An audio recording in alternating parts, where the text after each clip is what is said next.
दोस्तों अभी हाल ही में अफ्रीका में एक बहुत बड़े जियोलॉजिकल इवेंट को ऑब्जर्व किया गया है, जिसमें साइंटिस्टों के द्वारा ये बताया जा रहा है कि अफ्रीका जैसा विशाल कॉन्टिनेंट न्यूबियन प्लेट और सोमालियन प्लेट जैसे दो बड़े हिस्सों में डिवाइड हो रहा है। और अगर ऐसा सच में होता है, यानी अगर अफ्रीका बीच से टूट जाता है, तो इसका बहुत बड़ा असर भारत में देखने को मिलेगा। इसकी वजह से आने वाले वक्त में भारत का जियोलॉजिकल स्ट्रक्चर पूरी तरह चेंज हो जाएगा। भारत के वेस्टर्न कोस्टल एरिया का स्ट्रक्चर, मौसम और लिविंग स्पीशीज सभी पर भयानक असर देखने को मिलेगा।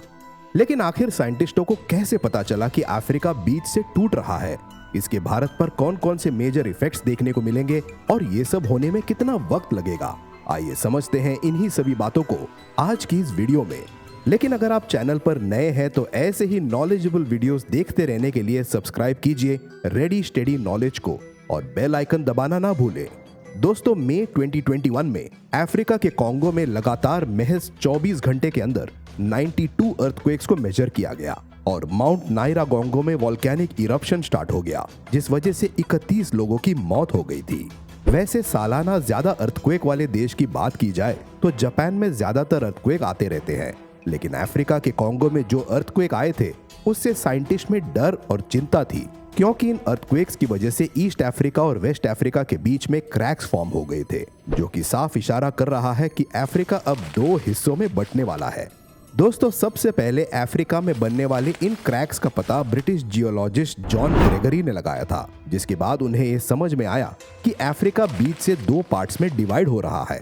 दरअसल साल 1892 में जॉन ग्रेगरी को ब्रिटिश गवर्नमेंट ने ईस्ट अफ्रीका की मैपिंग करने के लिए अफ्रीका भेजा था, जिसके बाद उन्होंने माउंट कीनिया से लेकर लेक बरिंगो तक कुछ इंपॉर्टेंट ऑब्जर्वेशन किए। जब वो लेक बरिंगो पहुंचे तो उन्होंने पाया कि इस लेक का फॉर्मेशन कई सालों पहले ईस्ट अफ्रीका में भयंकर अर्थक्वेक आने की वजह से हुआ था, क्योंकि अर्थक्वेक ने लेक बरिंगो की जमीन को दो हिस्सों में बांटकर बहुत बड़े क्रैक्स का निर्माण कर दिया था। और इसके बाद जब बारिश हुई तो इन क्रैक्स में लगातार पानी जमा हुआ और बरिंगो लेक का फॉर्मेशन हुआ।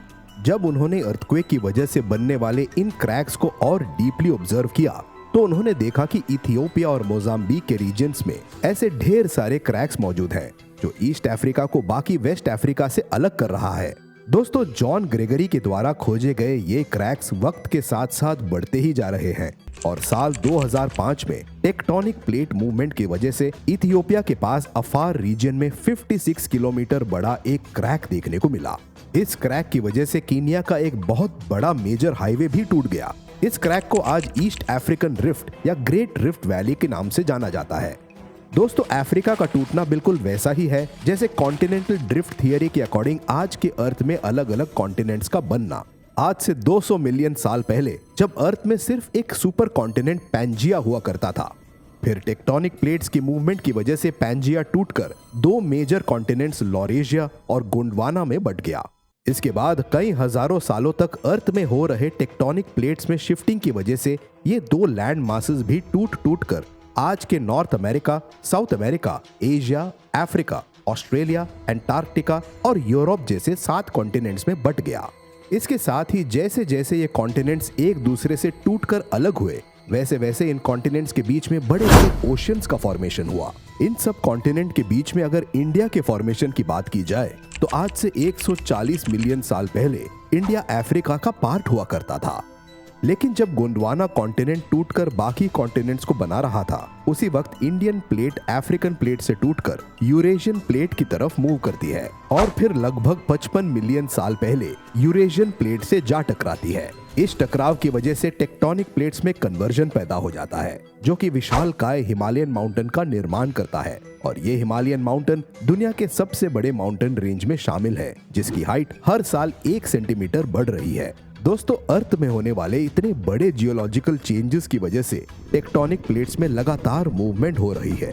दरअसल ये टेक्टोनिक प्लेट्स 3 हिस्सों में डिवाइड होती है, डाइवर्जेंट, कन्वर्जेंट और ट्रांसफॉर्म। इसीलिए जब भी दो प्लेट्स टूटकर एक दूसरे से दूर जाती है तो उसे डाइवर्जेंट कहा जाता है, जिसमें उन दोनों प्लेट्स के बीच ओशन का निर्माण होता है।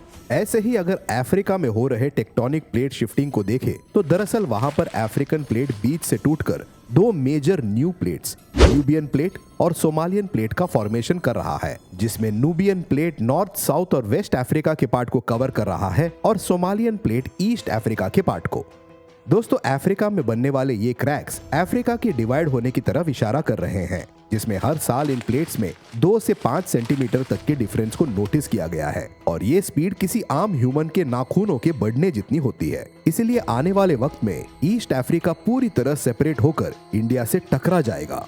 दोस्तों, इस टकराव के बाद इंडिया के वेस्टर्न कोस्टल रीजन जैसे गुजरात, मुंबई, गोवा और केरला और सारा का सारा कोस्टल पार्ट बड़े बड़े माउंटेन रेंज में तब्दील हो जाएगा और इन माउंटेन रेंज को सोमालियन माउंटेन रेंज कहा जाएगा। इसके साथ भारत की रेत से भरे इन बीचेस का टेम्परेचर गिरकर 30 डिग्री से 0 to -5 डिग्री तक चला जाएगा। यानी कि अगर इसे एक्चुअल में इमेजिन करें तो ये बिल्कुल आज के लद्दाख और तिब्बत के जैसे ठंडे बंजर रेगिस्तान में तब्दील हो जाएगा। इन सब का असर यहाँ की फसलों और एनिमल्स सभी पर पड़ेगा, क्योंकि यहाँ पर पाए जाने वाले सभी एनिमल्स मारे जाएंगे या फिर ठंडे क्लाइमेट में जिंदा रहने के लिए खुद को इवॉल्व कर लेंगे। इसके साथ ही भारत का क्लाइमेट 360 डिग्री ट्रांसफॉर्म हो जाएगा, जिससे कि भारत में उगने वाली फसलों पर असर पड़ेगा। और दोस्तों, ये कोई सिर्फ कोरी कल्पना नहीं है, बल्कि एक डिटेल रिसर्च है जिसे साल 2021 में यूट्रेक्ट यूनिवर्सिटी के जियोलॉजिस्ट डॉन वैन हिंसबर्गन ने टेक्टोनिक प्लेट्स की पास्ट, प्रेजेंट और फ्यूचर में होने वाली मोमेंट्स पर स्टडी करके बताया था।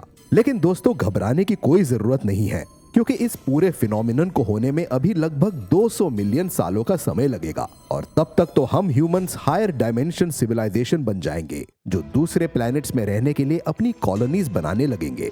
क्या हम ऐसा कर पाएंगे या फिर किसी डिजास्टर और वॉर के चलते विलुप्त हो जाएंगे? आप लोगों की इस बारे में क्या राय है, हमें कमेंट करके जरूर बताएं। फिलहाल आज की इस वीडियो में बस इतना ही।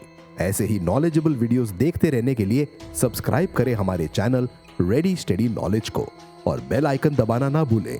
मिलते हैं अगले वीडियो में, तब तक के लिए अलविदा। जय हिंद।